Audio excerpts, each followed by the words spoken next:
আমি তাসমিনা। নমস্কার, আমি ইন্দ্রাণী। শুরু করছি বিয়ন্ড পলিটিক্স।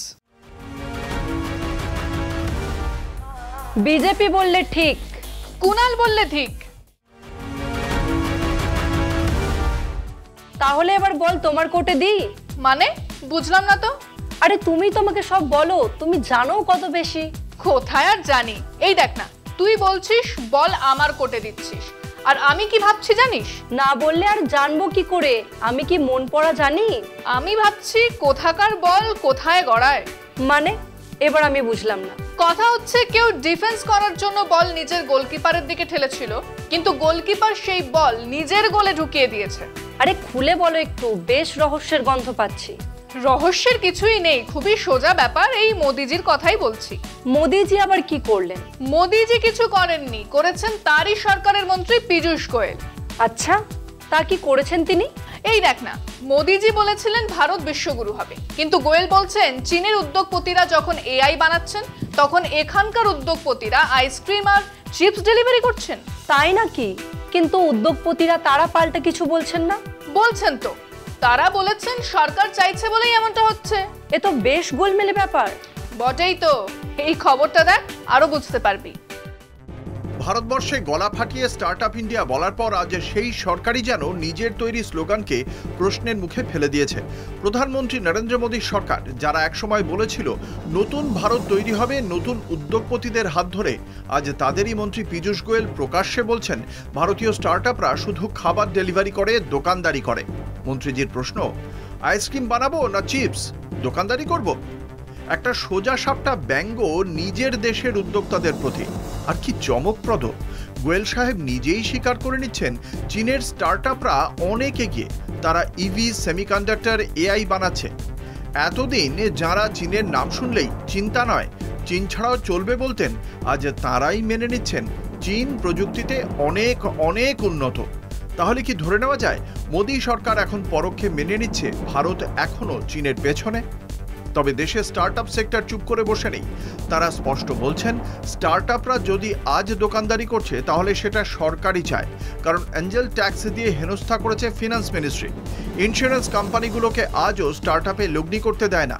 আরবিআই নিয়ম করে বিদেশি বিনিয়োগকারীদের নাজেহাল করে। চীন যেখানে 10 বছরে $845 বিলিয়ন বিনিয়োগ টেনে এনেছে, ভারত এনেছে মাত্র 160 বিলিয়ন। কার ব্যর্থতা এটা মন্ত্রীমশাই? অশ্নির গ্রোভার খোলাখুলি বলেছেন রিয়ালিটি চেক দরকার রাজনীতিবিদদের, স্টার্টআপদের নয়। চীনেও শুরু হয়েছিল খাবার ডেলিভারি দিয়ে, তারপর তারা পা রেখেছে এআইয়ে। ভারতের নেতারা কি সত্যি এতদিন ঘুমোচ্ছিলেন যে সেটা জানতেন না? জেপ্টোর প্রতিষ্ঠাতা অদিত পালিচা মনে করিয়ে দেন, সরকার যদি এটাকে দোকানদারি ভাবে তাহলে তারা আসলে স্বীকার করে নিচ্ছে তারা নিজেরাই এই স্টার্টআপ বিপ্লবকে কখনো বোঝেনি, বরং ব্যর্থতার বোঝা চাপিয়েছে স্টার্টআপদের ঘাড়ে। অন্যদিকে অনুপম মিত্তাল বলছেন ভারতেও এআই, স্পেসটেক, মেটেরিয়াল সায়েন্সে দুর্ধর্ষ কাজ হচ্ছে, কিন্তু সরকার আর কর্পোরেট লগ্নিকারীরা পাশে নেই। ফাউন্ডাররা সবকিছু একা করতে পারে না, অথচ সরকার শুধু মন কি বাত করে। এই গোটা ঘটনায় আসল চেহারা বেরিয়ে পড়েছে মোদী সরকারের। যখন ভোটের দরকার হয় তখন নতুন ভারত, উদ্যোগী যুব সমাজ, স্টার্টআপ হাব এসব শব্দ দিয়ে মোড়া হয় ভাষণ, কিন্তু সত্যি কথায় আসতেই তাদের মন্ত্রীই বলে দেন ভারতের স্টার্টআপরা তো দোকানদার, এবং তুলনা করেন কাদের সঙ্গে? সেই চীন, যাদের বিরুদ্ধে এতদিন উগ্র জাতীয়তাবাদ উস্কে দেওয়া হয়েছিল। সত্যি বলতে কি, মোদী সরকারের এই বক্তব্য আসলে এক রকমের আত্মসমর্পণ। আমাদের দেশ আজ পিছিয়ে পড়েছে, নিজেদের বানানো ইকোসিস্টেমকে রক্ষা করতে পারেনি।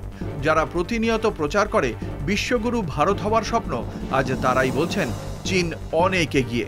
তাহলে মোদিজি, এই 10 বছরে কি শুধু ক্যামেরার সামনে ঘোরা আর কাগজে ভাষণ লেখা হয়েছিল? দেশের তরুণদের, নতুন উদ্যোগপতিদের আর লক্ষ লক্ষ কর্মীকে আপনি দোকানদার বানিয়েছেন কিনা সে প্রশ্ন তো আপনাদেরই সামনে এখন দাঁড়িয়ে।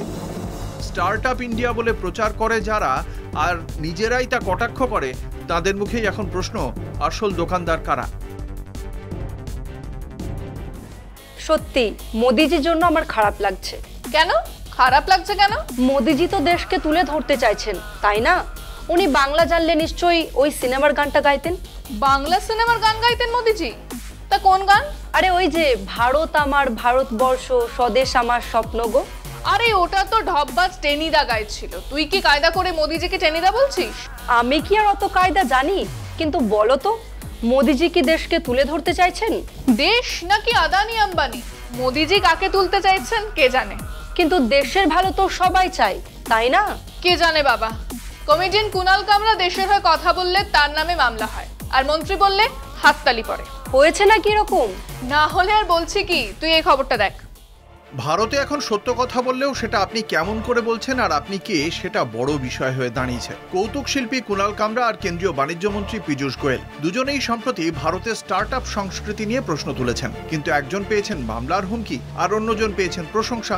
কামরা তাঁর নয়া ভারত শোতে বলেছিলেন, চীনের ডিপসিকের মতো এআই টেকনোলজি তৈরি হচ্ছে যা বড় বড় কোম্পানির শেয়ার নিচে নামিয়ে দিচ্ছে, আর আমাদের দেশে অ্যাস্ট্রোটক ছাড়া কিছু নেই। এই কথা বলার পরেই সোশ্যাল মিডিয়ায় তাঁর বিরুদ্ধে সমালোচনা শুরু হয়। আনন্দ মাহিন্দ্রা আর ওলার সিইওকে ব্যঙ্গ করায় তাকে আইনি নোটিশ পাঠানো হয়, মামলা হয়।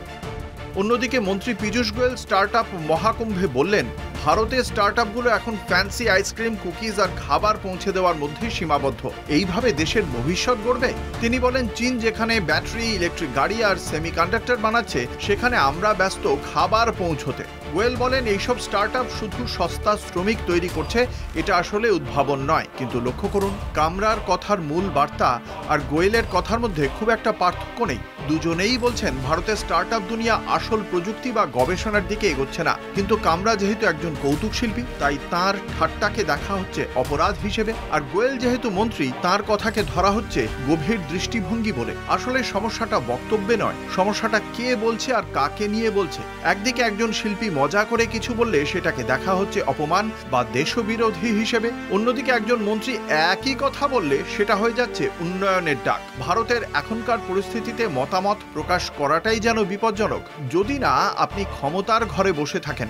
কামরার ঠাট্টা আর গোয়েলের বক্তৃতা দুই একই প্রশ্ন তোলে, কিন্তু একজনকে চুপ করানো হয় মামলা দিয়ে আর অন্যজনকে বাহবা দেওয়া হয় মঞ্চে তালি দিয়ে। এই দ্বিচারিতা থেকেই বোঝা যায় আজকের ভারতে সত্য বলার স্বাধীনতা আছে, কিন্তু সেটা বলার আগে আপনাকে দেখতে হবে আপনি কতটা ক্ষমতাবান। সরকার যখন কমেডিয়ানের সঙ্গে সহমত হয়, যেখানে সেই কমেডিয়ান সরকার পক্ষেরই মাথা ব্যথার কারণ, তখন যুক্তির নিরিখে দর্শকই বুঝবেন কে ঠিক আর কে মিথ্যাচারী। এসব কেন হচ্ছে বলো তো? এর উত্তর তো সোজা। সোজা? আমার তো খুবই কঠিন মনে হচ্ছে। না রে, খুবই সোজা। দেশ চলেছে স্বৈরতন্ত্রের দিকে। সে তো অনেকেই বলছে। ঠিকই বলছে। এক দেশ এক পার্টি মানে বিজেপি, আর এক নেতা মানে মোদিজি। কিন্তু মোদিজি তো একদিন অবসর নেবেন, তারপর যোগীজি, যোগীজির পর ভোগীজি। সোজা করে বলো তো। আরো সোজা, শোন তাহলে। বিজেপির মতো করে বলো, বিজেপির মতো করে চলো, বিজেপি মত আর বিজেপি পথ। কি বুঝলি? বুঝলাম যে ব্যাপারটা খুবই বোরিং, এতটাই বোরিং যে আর কথা বলতে ইচ্ছে করছে না। তাহলে এবার শেষ করি। বেশ তো, বিয়ন্ড পলিটিক্স আজকের মতো এ পর্যন্তই। দেখতে থাকুন কলকাতা টিভি, রাত দিন 7 দিন।